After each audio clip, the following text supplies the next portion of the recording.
Queridos, vamos rever um estudo que nós já fizemos. Nós fizemos esse estudo acerca do Ministério dos Diáconos. Quem lembra o ano dos mais antigos? 2021. Nós fizemos esse estudo em 2021 para elegermos alguns nomes para o Ministério Diaconal no ano de 2022. Em janeiro de 2022, nós fizemos a escolha daqueles irmãos que seriam experimentados no ofício do diácono. E é sempre importante relembrarmos isso, revisitarmos. Por quê? Porque nós esquecemos tudo muito fácil. Garanto que se você fizer uma provinha aqui sobre os critérios da escolha, como deve ser feita, a maioria não lembra mais. Eu digo, a função de um pastor, na grande maioria das vezes, é relembrar as mesmas verdades constantemente. Agora, domingo, nós vamos começar uma série sobre advento. Nós vamos falar as coisas mais básicas da fé cristã. Mas sempre há algo ali que não lembrava disso. Não lembrava que Jesus tinha essa função também. Não lembrava desse texto. Então a gente está sempre relembrando coisas que nós já vimos, já aprendemos, já lemos, porque nós esquecemos facilmente. Né? O nosso ser ele foi corrompido pelo pecado, inclusive a nossa memória. Né? Para muitos é algo pior, outros melhor, mas todo mundo tem que estar relendo para se lembrar de coisas importantes. E numa igreja bíblica, irmãos, ao menos do modelo como é a nossa igreja, nós temos um modelo de governo chamado congregacional, que nós cremos é o modelo mais bíblico possível. E no modelo congregacional, a autoridade maior são os próprios membros da igreja. O poder de decisão está nas mãos da congregação.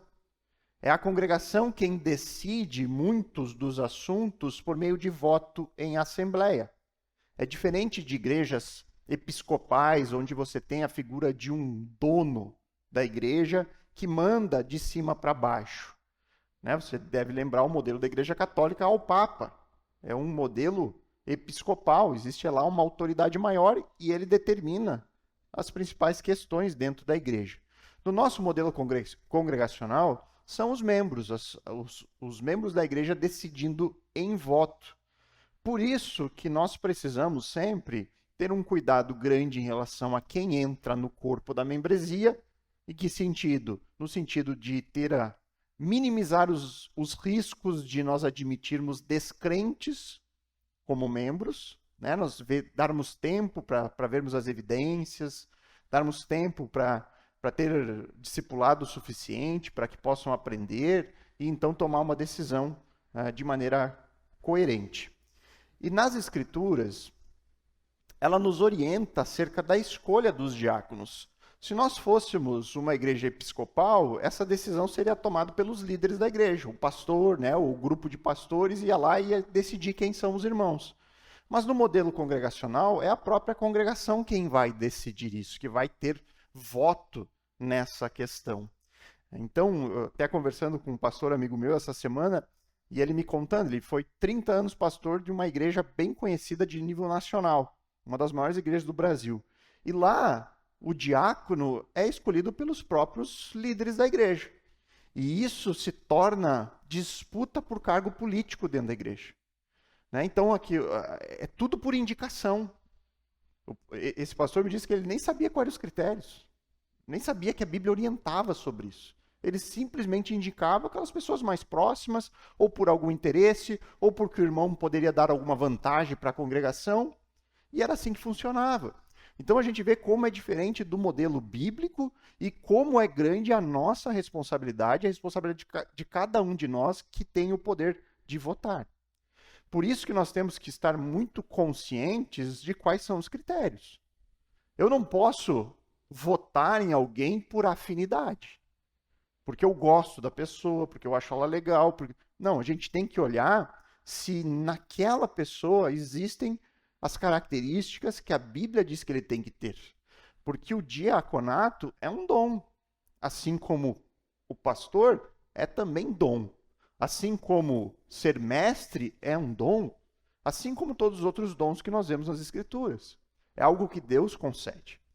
Então, irmãos, nas Escrituras nós temos alguns textos-chave acerca disso, especialmente na carta de Paulo a Timóteo, na primeira carta, no capítulo 3, nós temos no Tito, capítulo 1, e hoje nós vamos ver o primeiro desses textos que está no livro de Atos. Então, em uma igreja fundamentada nas Escrituras, nós precisamos sempre buscar nas Escrituras orientação para todos os assuntos. Então, nós vamos tratar hoje aqui do início do ofício, vamos ler esse primeiro texto, mas já aqui no primeiro texto, que está em Atos 6, você pode já indo abrindo já nesse texto, que nós logo chegaremos a ele. Esse texto ele não é exaustivo, nós temos os outros que vão complementar, mas aqui já há vários indicativos de como que nós devemos proceder nas nossas escolhas acerca deste assunto.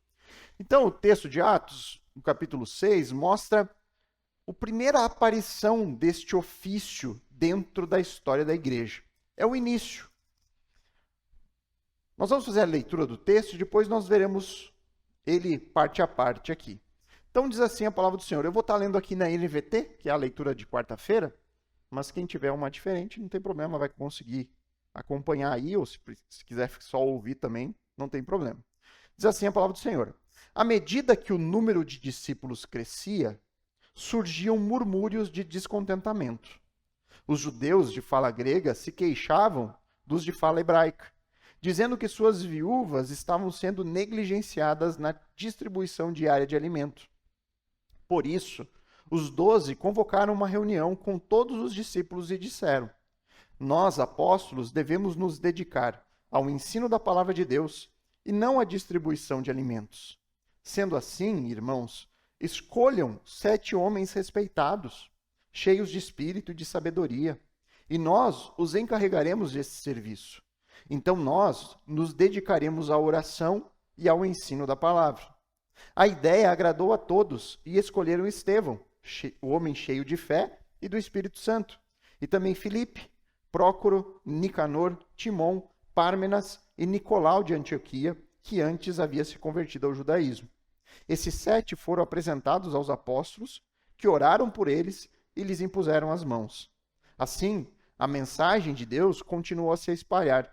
O número de discípulos se multiplicava em Jerusalém e muitos sacerdotes também se converteram. Irmãos, esse texto nos mostra algumas orientações iniciais acerca desse assunto. Primeira coisa, como surge esse ministério dos diáconos? Ele surge a partir de uma necessidade. Depois, nós vemos que uma escolha foi feita. Surge a necessidade, eles então fazem uma escolha, escolhem ali entre alguns homens de acordo com aquela necessidade.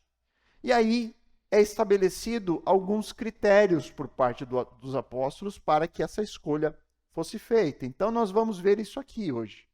Nós vamos ver um pouquinho sobre essa necessidade, nós veremos aqui também sobre a escolha, por quem foi feita essa escolha, como ela foi feita, e qual foram os critérios nessa ocasião que foram utilizados para escolher esses 7 homens que passaram a servir no ministério diaconal no período da igreja primitiva lá de Atos 6. Então vamos começar pela necessidade. Ela aparece logo nos primeiros, verso 1, 2 e verso 4. À medida que o número de discípulos crescia, surgiam murmúrios de descontentamento. Os judeus de fala grega se queixavam dos de fala hebraica, dizendo que suas viúvas estavam sendo negligenciadas na distribuição diária de alimento. Por isso, os 12 convocaram uma reunião com todos os discípulos e disseram: Nós, apóstolos, devemos nos dedicar ao ensino da palavra de Deus e não à distribuição de alimentos. Depois o verso 4. Então nós nos dedicaremos à oração e ao ensino da palavra. Irmãos, esse é um momento de grande expansão da igreja daquele período. Muitas pessoas aderiram ao movimento apostólico por meio da pregação de Pedro. Muitos se converteram, a igreja saiu de uma centena, 120 aproximadamente, para mais de 5.000. Então houve aqui aquilo que a gente chama na teologia das dores de crescimento. Toda igreja acaba passando em um momento ou outro. Igrejas bíblicas sérias, elas acabam passando. Né? A gente não vai ser pequeno para sempre. né? A gente conversa, né? Vê a igreja crescendo, a gente diz, que saudade quando a igreja era menorzinha. Por quê? Porque acontece as dores do crescimento. Mais pessoas vão chegando, mais necessidades vão aparecendo, é mais pecadores reunidos, consequentemente mais problemas, mais pecados para serem tratados, mais pessoas necessitando de aconselhamento, de discipulado, faz parte. Mas se o Senhor manda, ele também vai providenciando, vai capacitando e vai levantando pessoas para atender essas necessidades. É isso que nós vemos acontecendo aqui em Atos. É um momento de expansão. E esse momento de expansão gerou efeitos colaterais, que é normal. E isso aconteceu de forma muito rápida, muito mais rápida do que nós experimentamos. O crescimento da nossa igreja vai lá, 6 pessoas a mais no ano, 4 a mais no outro. Esse ano nós vamos receber uma turma de aproximadamente umas 12 pessoas na membresia agora em dezembro. Então você vê que começa a cada ano juntar mais pessoas. E isso vai trazendo problema, vai trazendo necessidades. Então aqui acontece isso. Naqueles dias aumentou o número de discípulos. Os apóstolos eram os mesmos. Os 12 lá do início que tratavam e lideravam uma centena de pessoas. Agora os mesmos 12 estavam dando conta de milhares. Obviamente que as necessidades apareceriam. E qual foi ela? No caso deles, houve murmuração dos cristãos helenistas, de fala grega, dos hebreus, de fala aramaica. Na NVT eles botaram fala hebraica, mas naquele tempo eles falavam aramaico. Era essa divisão. De uma maneira bem simples, irmãos, esses judeus de fala grega, eles vieram da dispersão. Eles estavam espalhados por aquela região que nós hoje chamamos Palestina, e eles tinham ido a Jerusalém para a Páscoa, e lá, um pouco depois, ouviram a pregação de Pedro no Pentecostes, e se converteram, e permaneceram por ali.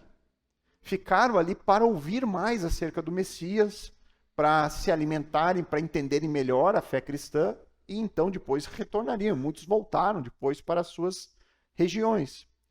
E também, muitas viúvas de fala grega, elas iam até Jerusalém para passar o fim das suas vidas, para morrerem lá. Muitas viúvas, elas dependiam totalmente de esmola, de doação. E Jerusalém era o local do templo onde muitas delas acabavam recebendo ajuda por parte dos sacerdotes, por parte das pessoas que iam até lá. Então era comum que viúvas de fala grega fossem a Jerusalém e se juntassem lá em grande quantidade. Eles perceberam, essas pessoas, perceberam que elas estavam sendo negligenciadas no atendimento às suas necessidades. Houve um certo privilégio àquelas viúvas que eram nativas da região. Isso trouxe murmuração. Era algo assim que, nossa, estão fazendo de propósito? Provavelmente não. Provavelmente essas viúvas de fala hebraica, fala aramaica, eram mais próximas dos apóstolos, que eram todos ali da região. Então é normal, se você tem muitas pessoas, você atende aqueles que são mais próximos de você. As que estão mais longe acabam sendo negligenciadas. Era mais ou menos, provavelmente, isso que estava acontecendo. As viúvas estavam sendo esquecidas. Então, aqui nesse momento, o cuidado com os necessitados, aqui inclui pobres, exclui órfãos, inclui as viúvas, estava sendo, neste momento, providenciado exclusivamente pelos apóstolos. Eram eles que diretamente faziam essa distribuição, arrecadavam, coletavam e então distribuíam aos necessitados. Mas aí eles perceberam que isso estava atrapalhando o seu próprio ministério. Qual que era a obrigação principal dos apóstolos? Testemunhar sobre Jesus. Era pregar a palavra. Em que sentido? Anunciar o evangelho. Falar sobre Jesus, evangelizar. E aí então eles chegaram à conclusão de que, naquele momento, essa tarefa de cuidar das pessoas estava sendo demais para eles. Eles estavam ficando sobrecarregados. Qual era a consequência disso? Eles acabavam deixando de lado aquilo que Deus havia dado de responsabilidade a eles. O seu principal dom, a sua principal tarefa, que era pregar sobre Jesus. Então eles não conseguiam fazer tudo. Irmãos, isso é comum. Né? Às vezes o pastor ele precisa, dentro de uma congregação, pregar a palavra, se preparar para a pregação, ele precisa aconselhar pessoas, ele precisa discipular aquele pessoal que está chegando, e às vezes ocorrem necessidades estruturais. Estamos com uma goteira no prédio da igreja.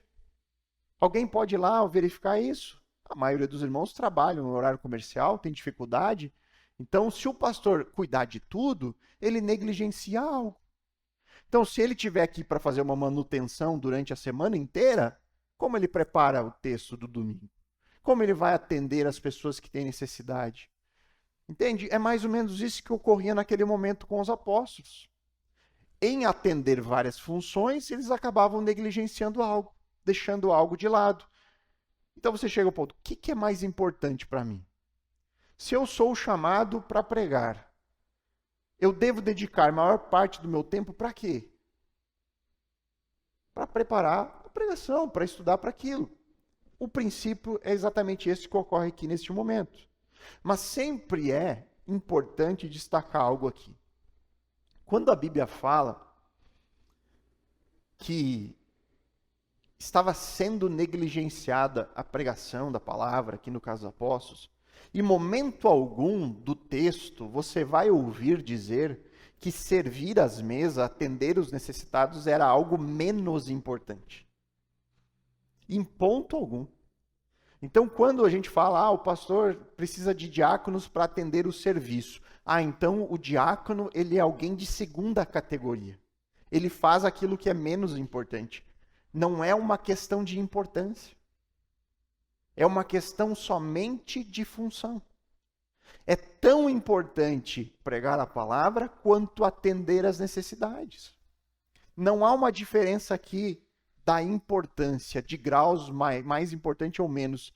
É uma questão de função.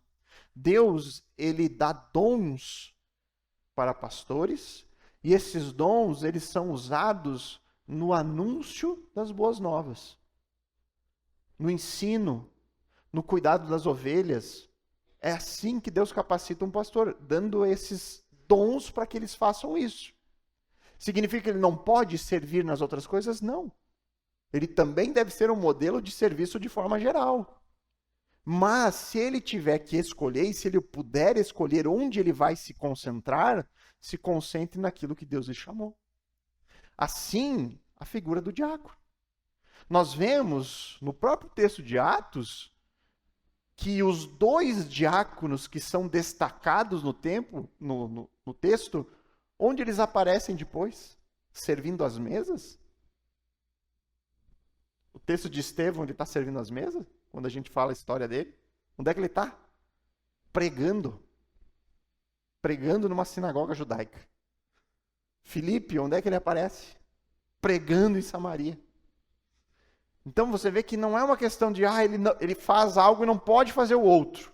Não, Deus pode usá-lo. Mas aonde Deus chamou, você deve priorizar aquelas funções. Para que cada um faça aquilo que Deus determinou, e aí o corpo, bem ajustado, consegue crescer com saúde. Ok aqui? Até aqui, beleza? Então vamos falar sobre a escolha. Irmãos, aqui é um ponto delicado.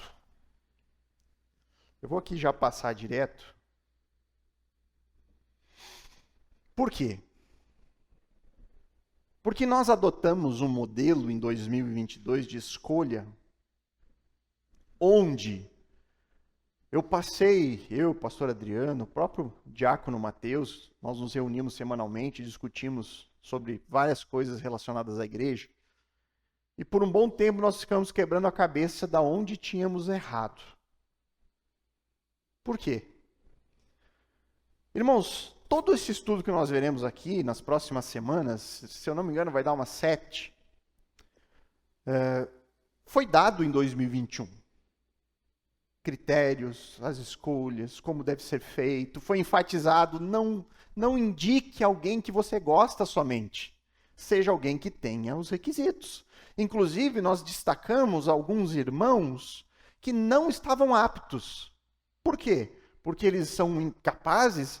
Não, porque não moravam em Passo Fundo. Nós destacamos, olha, tem pelo menos 2 famílias, 2 irmãos aqui que não moram aqui. E eles não estão aptos para servir no diaconato porque eles precisam estar presentes semanalmente. Eu posso precisar de uma ajuda na terça-feira. Ele precisa ter disponibilidade, ele precisa estar aqui junto, ele não pode estar só no domingo. O diácono é um irmão que tem que estar presente na igreja. E aí o que aconteceu na hora da votação? Esses irmãos receberam um voto. Na verdade, todos os homens membros da igreja receberam um voto. Todos. Não teve nenhum que não recebeu um voto. Isso indica o quê? Ou a igreja não prestou atenção, ou talvez nós erramos no modelo que nós decidimos aqui fazer essa escolha. E aí eu fiquei quebrando a cabeça, Senhor, onde que está o erro? Me ajuda a enxergar isso. Porque ao olhar para o texto, o que eu olhei? Em 2021, eu me baseei em Atos 6. Peguei esse texto, me baseei nele. E o que eu vi ali? Que essa escolha foi feita pela igreja. Os apóstolos se abstiveram. Você pode olhar para o texto aí, você vai ver. Escolham vocês. Os apóstolos disseram, vocês vão fazer essa escolha. Nós não vamos nos intrometer nisso. Então a escolha viria da congregação. Os apóstolos deram os critérios e delegaram. Só que tem um problema nessa lógica. Irmãos, eu não tenho problema de admitir que eu errei. Nesse caso eu errei. Eu fiz uma avaliação equivocada acerca dessa decisão em Atos. Teve algumas coisas que eu não levei em consideração, que eu quero corrigir para essa vez. Onde está aqui? Isso muito veio da própria exposição de Atos, mais dedicado agora a esse texto em si, levando em consideração ele de maneira mais profunda. Eu vi que algumas coisas foram... trouxe elas de maneira equivocada. Então aqui na escolha, se você olhar o verso 3, verso 5 e verso 6, ele diz assim, sendo assim, escolham 7 homens respeitados, cheios de espírito e de sabedoria. E nós os encarregaremos desse serviço. Então nós nos dedicaremos à oração e ao ensino da palavra. A ideia agradou a todos. A igreja gostou da decisão dos apóstolos. E escolheram, a igreja escolheu. Aí cita os nomes aqui. E esses 7 foram apresentados aos apóstolos que somente oraram impondo a mão e ordenaram eles para aquele ministério. Então você tem, na época ali eu coloquei essa pergunta, não seria perigoso delegar uma decisão como essa para a congregação? E aí eu disse, não. Os 12 eles ensinaram de maneira cuidadosa, deram os critérios, e eles confiaram na sabedoria de Deus, da soberania de Deus. Deus vai levantar os homens indicados. Mudou algo aqui? Não, eu acho que continua tendo que ser ensinado e eu continuo tendo a certeza de que Deus é soberano. Inclusive na escolha errada. Tenho certeza que se Deus permitiu aquilo, era para o nosso crescimento e aprendizado. Nós somos uma igreja nova, uma igreja que estava elegendo os seus primeiros diáconos. Agora, se Deus quiser, nós vamos eleger mais alguns. Então nós estamos caminhando e estamos tentando ao máximo ser bíblico em tudo. Não há problema algum em reconhecer o erro. Eu acho que isso deve ser padrão. Eu não tenho problema de mudar a posição sobre algo se a Bíblia me convencer que eu estava errado. Assim deve ser com todos nós. Então o que vai mudar ou o que muda? O texto continua mesmo. Escolha entre vocês 7 homens capacitados. Continua sendo uma escolha entre nós. Agora, temos um ponto importante aqui a ser considerado sobre esse texto. Primeiro, transitoriedade de Atos. É algo básico que me escapou. Atos é um livro transitório, é um livro histórico que narra um momento onde a igreja estava se desenvolvendo. Na teologia, a gente sempre diz, você não pode formar doutrina com livro histórico. Por quê? Porque livros históricos, eles não estão ali para instruir a igreja a algo. Está para contar uma narrativa de eventos. Atos conta o desenvolvimento da igreja. No momento desse texto de Atos 6, não havia pastores. Os apóstolos não eram pastores. Os apóstolos eram apóstolos. O dom de apostolado não é o mesmo de dom de pastores. Os apóstolos, eles não faziam o mesmo papel que um apóstolo na igreja local. A partir do momento que os pastores começaram a ser ordenados, eles tiveram a proeminência na liderança da igreja local. Nem mesmo a autoridade pastoral na igreja local do primeiro século era maior que a autoridade dos apóstolos, no sentido do governo da igreja. Os apóstolos continuavam sendo canal de revelação de Deus até que a escritura foi finalizada. Mas quando a gente pega, por exemplo, Atos 15, onde você tem a primeira controvérsia na igreja acerca dos cristãos judaizantes que queriam que os gentios começassem a fazer circuncisão, a abraçar a lei, quem que teve a última palavra ali? Foram os apóstolos? Foi um pastor, Tiago, o presbítero da igreja de Jerusalém. Ele teve a última palavra ali. Isso ali já é um indício de que os pastores estavam assumindo a liderança da igreja local naquele momento. Os apóstolos permaneceram 12. E os pastores foram muito mais. Onde havia uma igreja local, havia um presbítero, que era nomeado e indicado. Então, onde nós encontramos as instruções para isso, que nos dão a regra, são nas epístolas, que Paulo escreveu para as igrejas e para pastores. E lá nas epístolas pastorais, nós temos a orientação que Paulo dá a Timóteo e Tito para que eles participem das escolhas. Então, o pastor, nós naquele momento, em 2022, nós nos abstemos disso. Nós não participamos. Nós não interferimos nos votos da congregação. Mas esse ano nós teremos um papel ali e nós vamos também participar do processo. Depois eu explico como vai ser. Tá? Eu queria mostrar para vocês o texto que mostra que apóstolos não são pastores, lá de Efésios 4. Efésios 4, você tem ali uma lista de dons para a igreja, para a saúde do corpo da igreja. É o mesmo texto que eu li aqui no domingo. E ele traz o dom de apóstolo separado do dom de pastor. Efésios 4, versos 11 a 13.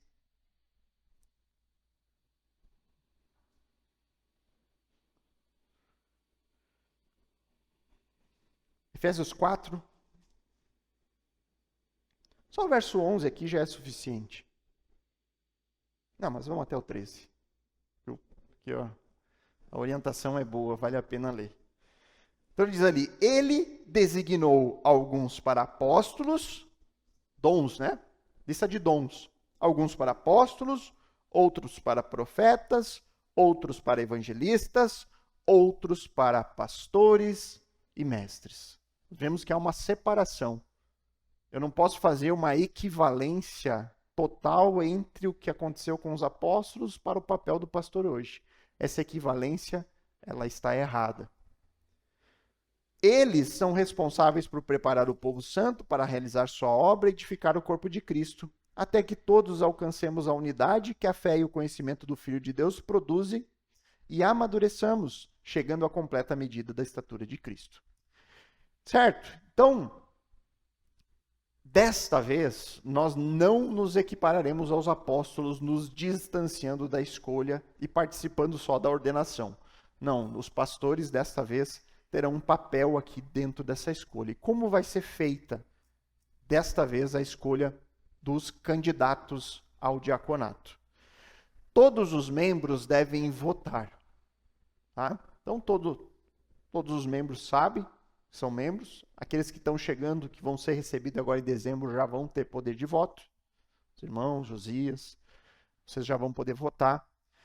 Nós vamos colocar numa cédula eleitoral, mas basicamente, onde a pessoa vai colocar o seu nome, você vai botar o seu nome, e vai colocar a sua indicação para o ministério. Você não pode votar em quem? Em alguém da sua família. Tá? Então você não pode votar no seu marido, você não pode votar em alguém, né, filho, pai, enfim. seja qual for o relacionamento. Tá? É o único critério, né, que, além dos outros que nós vamos ver aqui ao longo do estudo. Aí os votos vão ser coletados. Essas cédulas nós vamos deixar a partir de janeiro ali. A nossa assembleia no último sábado de janeiro. Então, a partir de janeiro, vai ficar ali do lado do gasofilácio, cédulazinha para você votar. Você vai votar e vai botar dentro do gasofilácio. Depois nós vamos recolher, fazer a contagem e aí entra os pastores.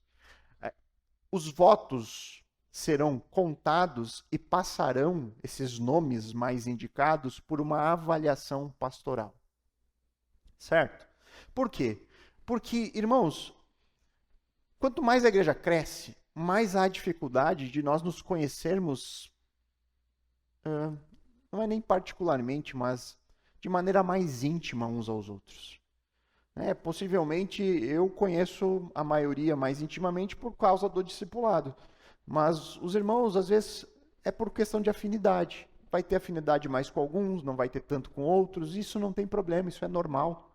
Eu sempre lembro a vocês, Jesus teve as suas afinidades, teve seus vínculos de afinidade entre os apóstolos. Então, os pastores são aqueles que conhecem melhor intimamente cada irmão. Então, nós faremos uma avaliação desses nomes e indicaremos aqueles que foram mais votados e que passaram por essa avaliação. Quantos serão? Nós não sabemos. Vai depender dos votos, vai depender da avaliação. Nós só sabemos que o nosso diácono atual, Mateus, está sobrecarregado. Essa é a única coisa que nós sabemos. Ele precisa de alguém mais irmãos para ajudá-lo. Assim, sobrecarrega ele, sobrecarrega os pastores, e a gente precisa. Ok? Alguma dúvida aqui sobre isso? Ficou claro, irmãos? Entenderam como vai ser? Algum questionamento, discorda? Pode falar. Um nome só.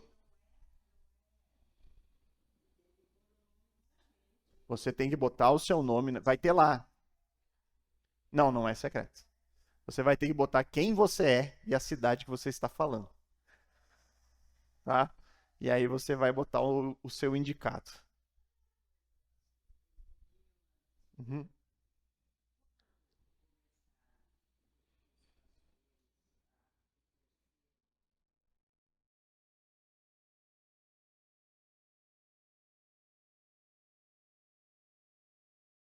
Ainda existindo. Você tem várias vezes essa dinâmica do apóstolo lidando com pastores. Então você tem Atos 15 é um exemplo, você tem as cartas paulinas, todas elas são endereçadas a igrejas que já tinham pastores constituídos, alguns ainda estavam sendo, no caso, por exemplo, Timóteo era um jovem pastor, que Paulo está orientando a cada cidade que ele fosse levantar outros presbíteros, mas já existia esse relacionamento.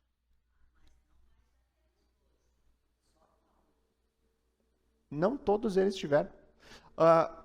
Em alguns momentos, as funções se misturavam também. Por exemplo, o apóstolo João, ele diz que ele foi presbítero. Então, eles também assumiram em alguns lugares momentaneamente. Só que o apóstolo, ele era um missionário.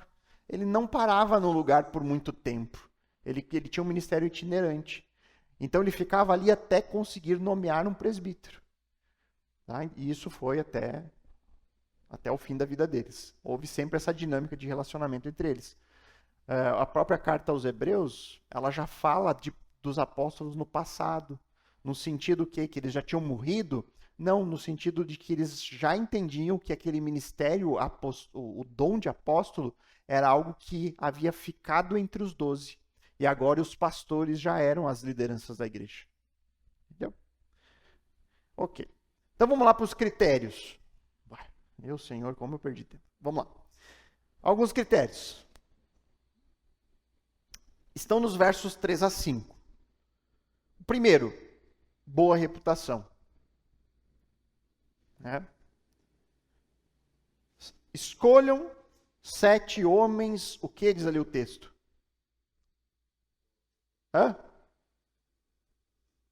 7 homens respeitados. Isso aqui significa de boa reputação. O que isso significa? que esses irmãos, eles não devem possuir nada em sua vida que possa acusá-los de algo. O candidato ao diaconato, ele precisa ser um homem exemplar. O que isso significa? Ele é um modelo que pode ser seguido pelos outros. É um modelo de discípulo, é alguém que deseja aprender, que tem fome da palavra, que cresce, que busca crescer no conhecimento de Deus. Ele é um modelo de irmão em Cristo. Ele está disposto, ele é atencioso. Se ele for casado, ele é um bom modelo de marido. As pessoas veem a liderança de um homem zeloso, cuidadoso. Se ele for pai, um modelo de pai. Isso não quer dizer que o diácono ele precisa ser casado e ter filhos. Esse não é um requisito.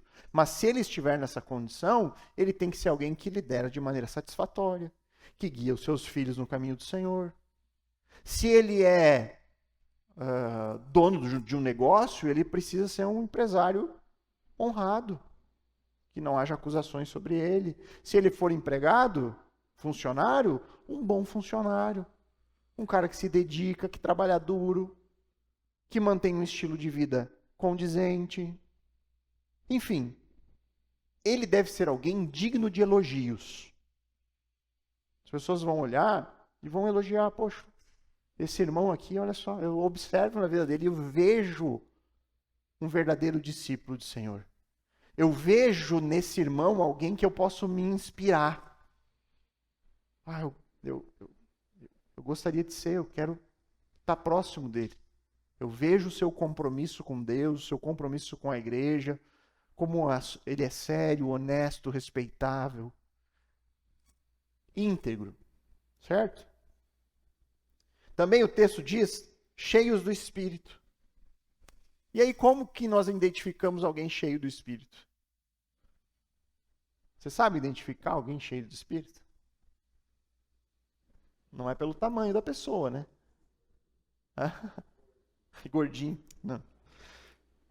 Irmãos, é um homem de oração, é um homem que ama a palavra de Deus, é um homem onde você percebe numa conversa edificação. Ele está sempre pronto a te dar um conselho bíblico. Ele está sempre pronto a te ajudar em oração. É alguém que você percebe isso. Você pode usar as marcas do fruto do Espírito para observar. Quais são as marcas? Quais são os frutos do Espírito? Amor, alegria. Ou alegria. Não é a do filme, Divertidamente. Aquela é meio piradinha. O cara na maioria das vezes, ele está alegre, está bem, está de bom humor. Não é alguém que fica chorando pelos cantos, está sempre... Não, ele sabe lidar com as circunstâncias da vida. É alguém que em paz, longanimidade, ou seja, ele é paciente, ele não é alguém que explosivo, né? Cara, você tá ali no corredor, pisou no pé, já arma o soco, né? Não, é alguém longânimo, benigno, bondoso, fiel, manso. Manso é no sentido de ensinável. Alguém que está disposto a escutar, que está disposto a ser corrigido, né? Que não está sempre armado com os punhos cerrados, mas ele está sempre ali disposto. E que tem domínio próprio. Ele consegue dominar a si mesmo. Essas marcas, irmãos, não são opcionais. E isso não é opcional para nenhum crente, porque são os frutos do Espírito. E todo crente possui o Espírito. É claro que nós nunca teremos isso de maneira plena e perfeita, mas os frutos o fruto tem que estar ali, de alguma forma. É claro que nós temos que nos aperfeiçoar em uma coisa ou outra, mas você percebe isso nitidamente. E depois aqui ele fala de cheio de sabedoria. Irmão, ser cheio de sabedoria é um pouco daquilo que o pastor Adriano falou no momento de oração. Não é saber tudo sobre todo o assunto, né? Sempre tem opinião para dar. Você vai falar de carro, ele sabe todos os carros. Você vai falar de bola, ele sabe todos os jogadores. Você vai falar de política, ele sabe tudo sobre política. não é saber de tudo. A sabedoria bíblica é conseguir colocar a teologia em prática. Ser sábio à luz da palavra de Deus é conseguir pôr em prática aquilo que nós aprendemos sobre Cristo. Então, tem muita gente que sabe muito da Bíblia, que sabe textos decorados, mas que chega na hora do problema, da dificuldade, não sabe o que fazer. Não sabe interpretar a situação, não sabe colocar em prática aquilo que a Bíblia diz. Então, por exemplo, o irmão ele viu um outro irmão em pecado, ele sabe o que ele tem que fazer teologicamente, ele conhece o texto de Mateus 18, mas ele liga para o pastor.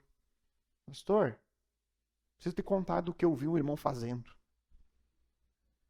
Mas por que tu precisa me contar? Tu quer que eu vá junto contigo falar com o irmão? Então, ele sabe, mas ele não consegue fazer. Falta sabedoria. Falta o temor do Senhor. Tá? Então, esses são os 3 critérios que Atos apresenta. E que você já pode guardar na sua cabeça. Já pode começar a avaliar os irmãos.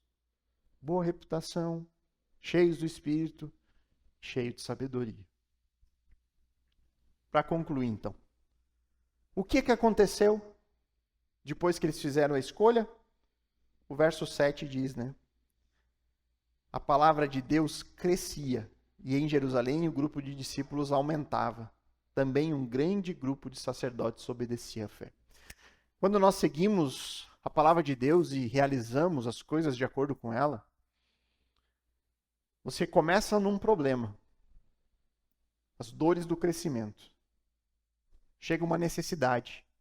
O que vamos fazer? Elege qualquer um. Vai lá.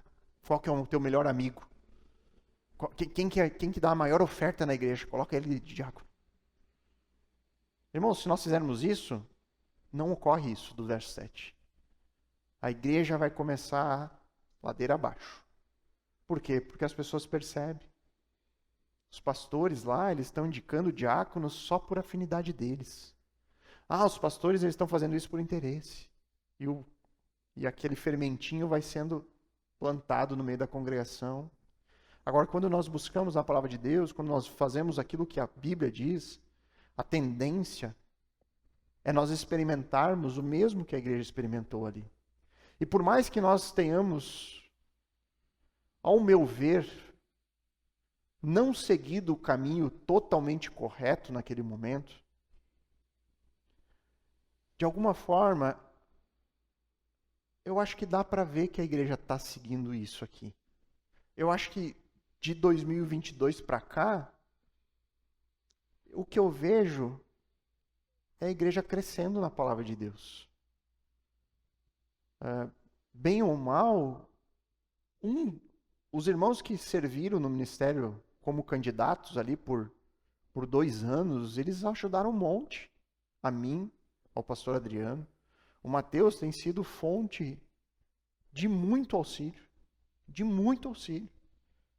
E isso tem nos dado a condição, tem me dado a mim, especialmente mais a mim, porque eu acabo me dedicando integralmente. O pastor Adriano ainda não consegue se dedicar integralmente ao ministério, então é sempre mais difícil para ele.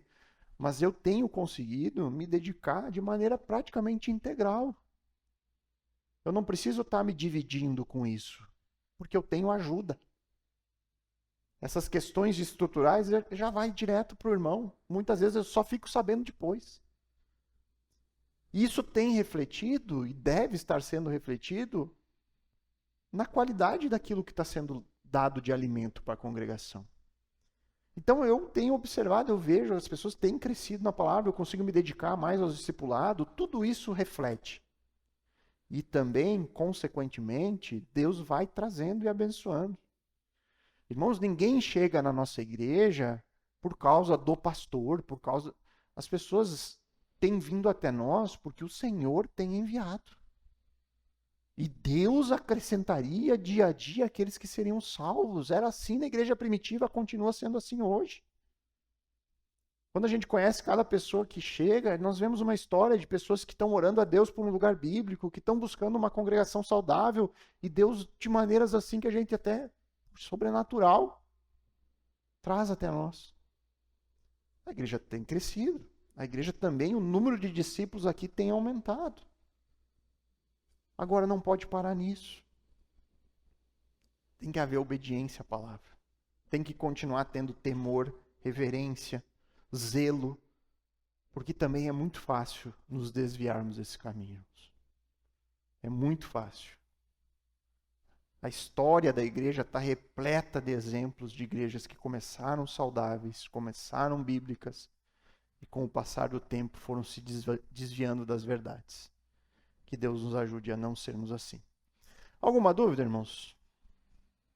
Não? Excelente. Posso aplicar uma prova? Aqui ficou... Atos 6 dá, né? Dá? Então tá bom. Não tendo dúvidas, vamos ter uma palavra de oração. Querido Deus, obrigado. Obrigado mais uma vez pelo tempo que tivemos aqui nessa quarta-feira. Obrigado porque é sempre muito bom poder levantar as nossas vozes a Ti, colocar os nossos pedidos de oração, derramar de fato o nosso coração diante do Senhor e saber que o Senhor está atento às nossas necessidades. O Senhor nos deu a Santa Palavra para nos guiar por meio dela, mas o Senhor também nos deu esse recurso que muitas vezes nós negligenciamos, que é falar contigo por meio das nossas orações. Então, Pai, neste momento, queremos mais uma vez pedir a Ti, que o Senhor nos guie e nos conduza nesse processo de mais uma vez, em que nós vamos observar os irmãos que o Senhor nos deu, atrás dos requisitos, dos dons que são necessários para que alguém sirva ao ministério diaconal. Que o Senhor esteja na frente, levantando homens capazes de auxiliar nisso, homens que sejam um exemplo de conduta, homens que sejam cheios do Teu Santo Espírito, homens cheios da palavra, cheios de sabedoria que vem do alto. E tudo isso nós sabemos que nós precisamos do Senhor. É o Senhor quem enche a cada um de nós, é o Senhor quem capacita, é o Senhor que providencia todas as coisas. Então, Pai, assim como nós pedimos que o Senhor levante esses irmãos, que o Senhor também esteja nos guiando e nos dando a sabedoria necessária para fazermos essa escolha. E que tudo façamos com temor do Senhor. Jamais por interesse pessoal, jamais por preferências pessoais, mas que em tudo, Senhor, sejamos zelosos e cuidadosos com aquelas coisas que o Senhor nos entregou. Abençoa, Senhor, essa igreja, abençoe a cada um de nós, a cada irmão, Senhor, aqueles que não puderam estar aqui, que eles possam também, Senhor, serem cheios de Ti e que possamos caminhar por muitos anos neste mundo, Senhor, anunciando a Tua palavra. É o nosso desejo e oração, em nome de Cristo. Amém.